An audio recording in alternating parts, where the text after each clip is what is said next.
Hello guys, it is 12:30 a.m. Wednesday. We have an early flight at 5 a.m. Yung mga gusto nyo, di ba? Yung mga 5 a.m. flight. Makamura lang tayo. Obviously, hindi tayo natulog. I tried, but hindi tayo nakatulog. So, bahala na. My name is Kian, and welcome to... Oh wait. Welcome to Singapore!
Hello guys, we are now in Singapore and we're staying at Vibe Hotel. We have this really cute key card. My stomach is growling, I think I'm hungry. Nakasuot ako ng mask. May mga balita na spike of COVID-19. Pero tinanong ko naman yung mga kaibigan ko rito and also the front desk sa'yo na if you want to wear the mask or not. Basta if you're sick, you wear the mask, and if you're not sick, you don't have to.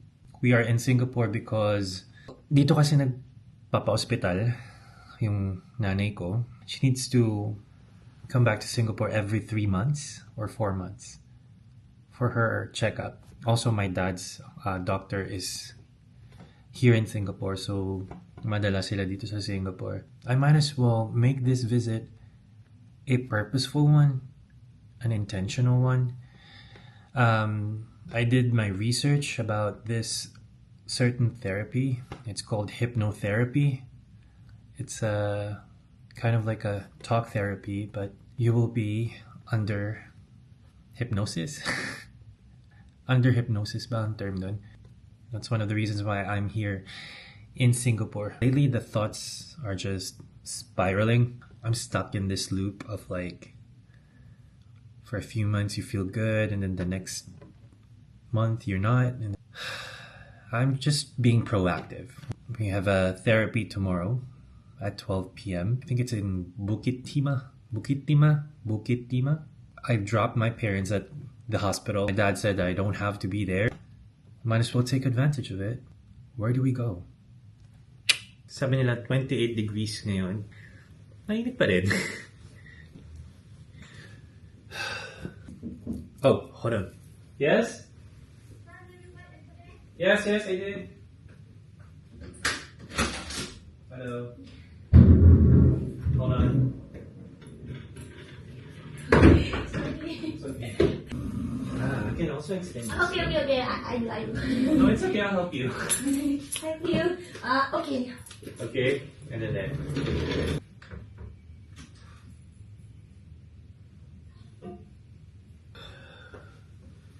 Ang bait ng mga staff dito. Yung receptionist nila, Filipina din. Her name is Anna. So, hi Anna.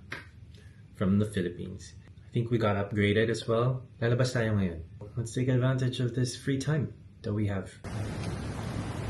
Hello guys! We're going to, I don't know kung anong pangalan talaga nitong lugar na to. But it's called Potato Head here in Singapore. Not Potato Head in Bali, but here in Singapore. Walking towards the MRT station. We're gonna take the train today. I miss taking the train here in Singapore. So fun fact, I lived in Singapore for 2 months in my early 30s. That's why I'm very much familiar. Well, not the whole Singapore, but I'm familiar with where we live right now. This is where I used to live. I lived here for 2 months and felt like a second home to me. Singapore felt like for me, it felt like a second home to me because this city, it taught me a lot. Kasi no early 30s tayo, hindi pa ako ganun ka-mature nun eh. I mean, happy-go-lucky pa rin ako nun kahit 30s ka na. Singapore, kasi tinuruan niya ako na maging independent, and that was my first time to live abroad. To live abroad independently and alone. Alone and independently, duh. Singapore is so close. Here. Siyang mainit lang talaga dito. Wala pang 5 minutes, tagaktak na yung pawis mo dito.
Alright, not sure what's the name of this neighborhood.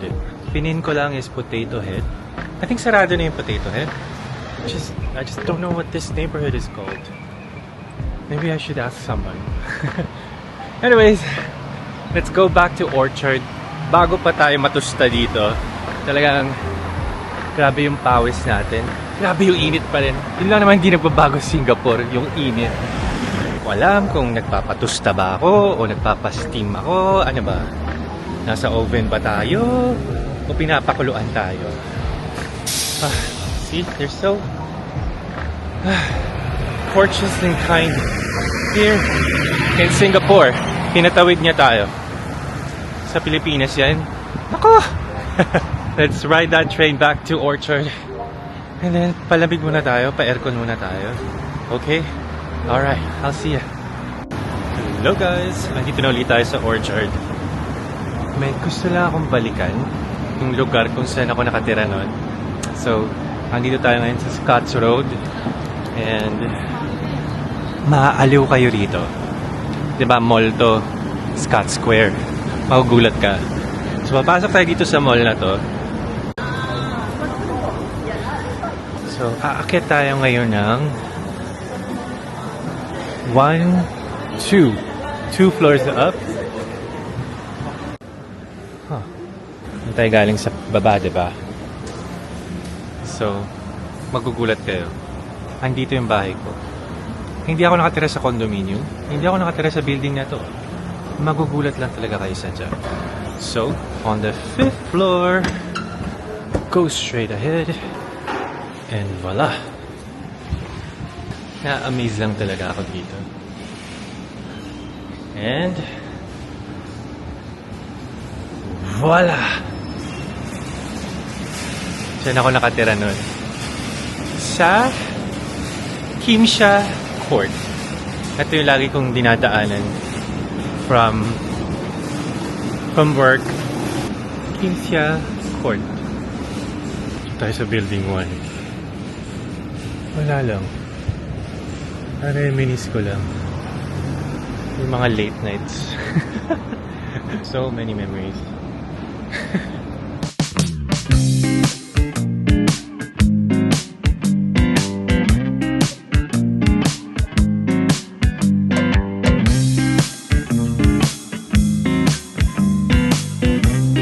Hello guys! We are out for dinner. This time, kasama na natin yung parents ko. Nandito tayo ngayon sa Chinatown looking for some fish heads. That is the craving for tonight. Fish heads.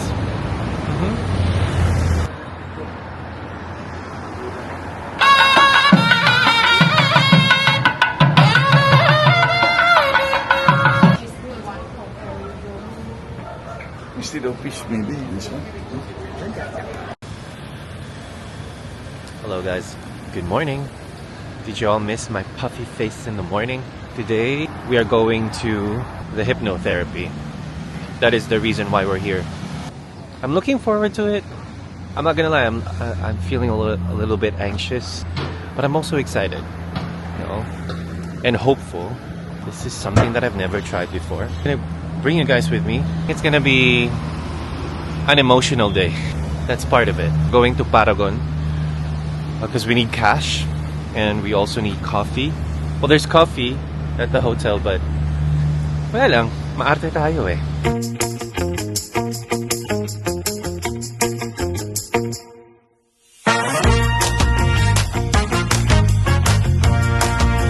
Guardian. Let's see their kung meron sila ng saffron supplement that we're looking for. Have the saffron supplement? Saffron. They don't have the stuff that we're looking for, but I was able to get my dad a hot pack. It's like hot pack and cold pack together. The one you put on the microwave or the one you put on your freezer. He's been looking for that for so long now. We finally got one. Okay, let's get our coffee. Tumira ako dito sa Singapore noong 2017. And yun pa rin tsura niya. Dito ako nag-jogging. Iniikot ko yung buong orchard. Seryoso kasi wala naman akong gym noon. So, the only way we can move our body. Yan yung Lucky Plaza. That's Lucky Plaza. Madalas dyan ako kumakain after ng work. Kasi meron dyang yung tofu. Yung tofu is parang malatang. Kaya syempre, tipid-tipid tayo. Parang for $4, makakakain ka na. Mabubusog ka na for $4. At maraming kadalasan mga kababayan natin, mga Filipino, dyan tumatambay sa Lucky Plaza. And then tas nagpipiknik sila sa likod. Yan, pwede ka makikain. Pag nalaman ng Filipino ka, ay, Filipino ka. Oo, di ba? Kahit saan ka pumunta.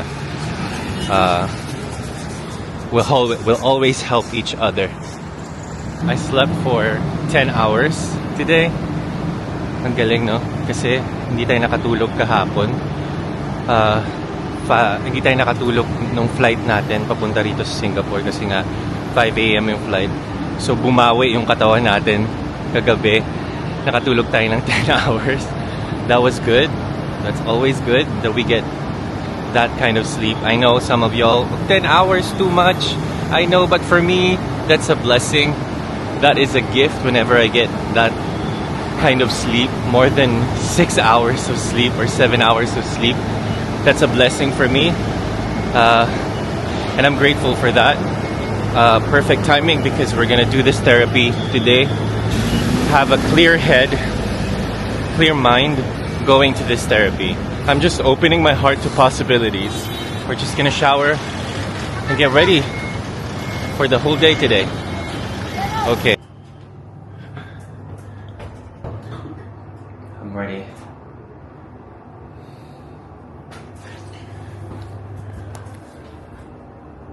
I'm ready. You ready?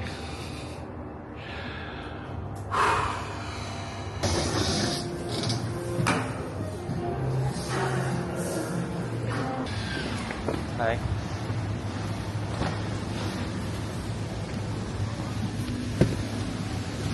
Hello. Do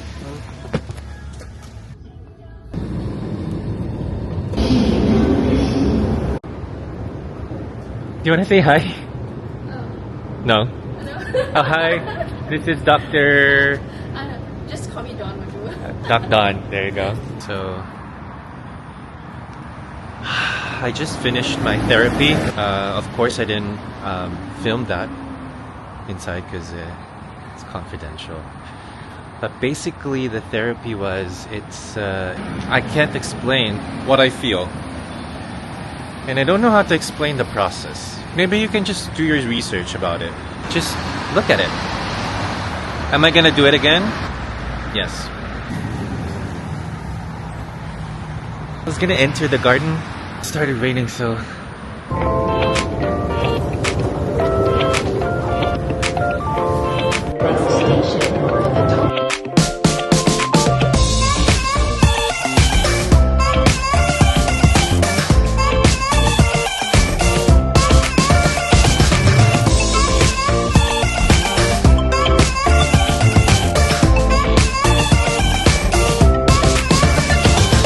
Hello guys, I decided to come to this place, New Baru. This is New Baru and this is all brand new to me. So sabi nila, this used to be a school na converted into a lifestyle place. You know, there's restaurants, bars, and boutiques. Cool spot. I don't know kung kailan pa to dito, but let's explore the place. And maybe if we find the time, I can tell you my experience with hypnotherapy. You know what?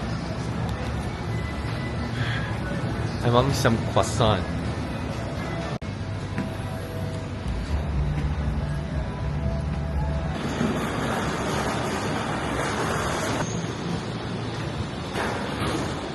Yeah, it's basically like a school converted into a commercial space. It's a pretty cool concept. Not sure meron tayong ganito sa Maynila, but this is a cool concept.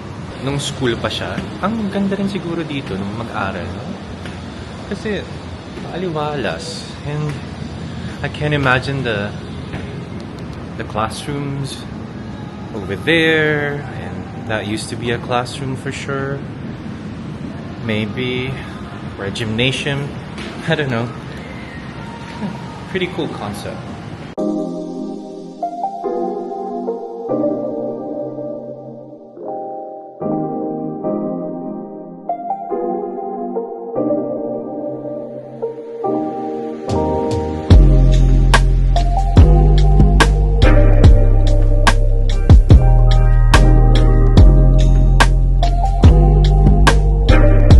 Alam mo, di ba nga tumira ako dito? Saka maraming beses na rin kaming pumunta ng pamilya ko dito. Never pa ako nakarating dito. So One Fullerton Road, where you can actually see the famous landmark of the Merlion. It's right over there. In fact, it's right in front of me. So, wait, do I have something on my face? I just had a chocolate croissant. Oh shoot. My bad, babes. My bad. Could I do that iconic pose? Yep. There it is.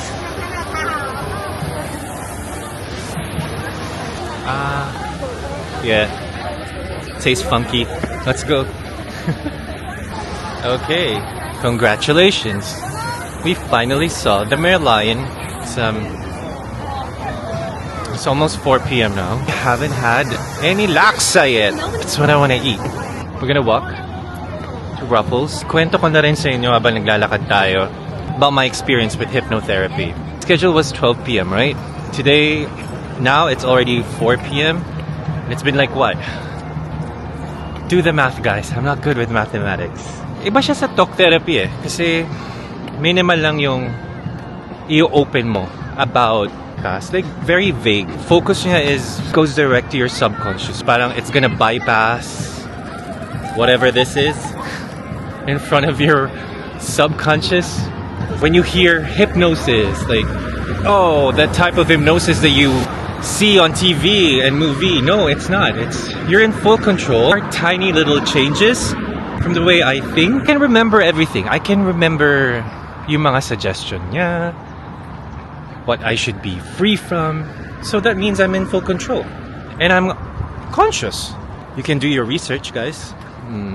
You can check some YouTube videos or TikTok videos about hypnotherapy. Maybe you can decide whether to try this or not. I'm not sure kung pareho ba sila ni EMDR. I don't think so. I have yet to do my research on that. It's one of those modalities, therapies that is available, regulating your nervous system. And that's what we need. And that's what we want, guys. A regulated nervous system. We are on our way to the Ruffles. Yan, sa ilalim ng mataas na building na yan. Diyan tayo pupunta. Okay. Mas okay maglakad ngayon kasi hindi mainit. This is way better than yesterday. Yesterday was just so hot. Parang gustong-gusto mo na kagad bumalik sa hotel mo kasi nga sobrang init. Pero ngayon, yeah, masarap maglakad sa labas today.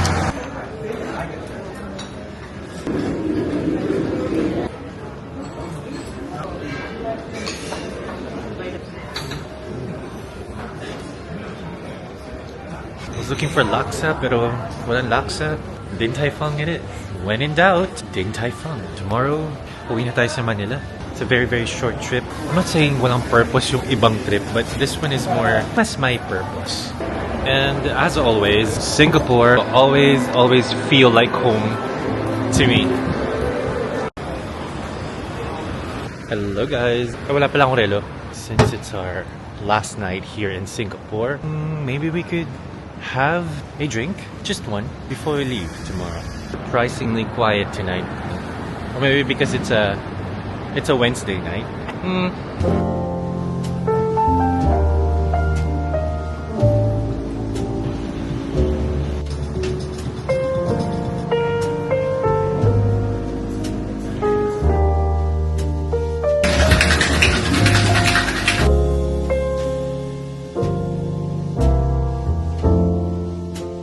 Uwi na tayo sa hotel natin.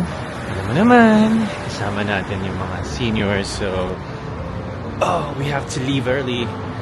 We have to be at the airport by this time. So yeah, I am grounding everything that I've absorbed and learned on this trip. I'll see you guys tomorrow morning. Good night. We got the laksa. Hello guys. Sa airport na tayo. Decided to log this on the vlog. May napansin lang ako. Habang nakikinig ako ng music. The music sounds better. Gives me the happy joy feels. Dati naman, na-enjoy ko yung mga favorite music. I do feel it. But now it's feels good. Is this because of the therapy? Could be. Let's just say yes. This feels good. And let's hold on to this feel-good feeling that we're feeling right now. Anyways, I'll see you in Manila.